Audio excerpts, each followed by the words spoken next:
ఈరోజు హ్యావ్లాక్ వెళ్తున్నాం నలంద షిప్లో.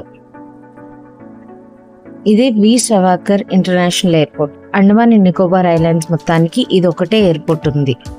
మాకు జెట్టీకి వెళ్ళడానికి ఒక 20 minutes టైం పడుతుంది. అండమాన్కి వచ్చే పెద్ద షిప్స్ అన్నీ ఈ జెట్టీకే వస్తాయి. హడ్డో జెట్టీకి వచ్చేసాం. ఇక్కడ నుండే వైజాగ్, చెన్నై, కోల్కతాకి ప్యాసింజర్ షిప్ సర్వీసెస్ ఉంటాయి. ఎంవి నలంద ఇదొక లగ్జరీ క్రూజ్ షిప్. నేను చూసిన అన్ని షిప్స్లో ఇదే పెద్ద షిప్.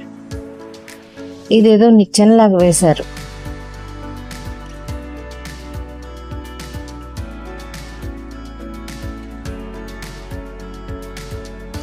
మేము తీసుకుంది డీలక్స్ క్లాస్. ఒక రూమ్కి 2 beds ఉంటాయి. 2 tickets అన్నమాట. ఒక 5-star హోటల్ రూమ్లా అనిపించింది. ఒక fridge, cupboard, recliner, sofa, working table అన్నీ ప్రొవైడ్ చేశారు. సెపరేట్గా వాష్రూమ్ కూడా ఉంది.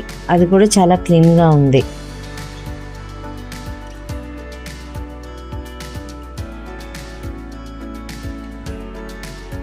మా రూమ్లో నుండి వ్యూ అయితే చాలా బాగుంది. అలా చూస్తూ ఉండిపోవాలనిపించింది. ఇది షిప్లో ఉన్న cafeteria. Biscuits, chocolates, noodles, bread omelette and tea దొరుకుతున్నాయి. నేనైతే ఇంటి నుండి శాండ్విచెస్ చేసుకొని తెచ్చేసాను. మా ఆయనేమో ఇక్కడ టీ తీసుకున్నారు. ఇది రిక్రియేషన్ హాల్. మన ఊళ్ళో చిన్న ఫంక్షన్ హాల్ అంత ఉంది. చక్కగా ఇక్కడ క్యారమ్స్ కూడా ఆడుకున్నాం. ఇది బంక్ క్లాస్. ఈ షిప్లో deluxe cabins, bunk class, first class, second class, seating class ఉన్నాయి. ట్రైన్లో బర్త్స్లా ఉన్నాయి. వీటన్నిటికీ వాష్రూమ్స్ కామన్గా ఉంటాయి. ఇది క్యాబిన్ క్లాస్ వాళ్ళ రిక్రియేషన్ హాల్. దీనిలో ఒక టీవీ ఉంది.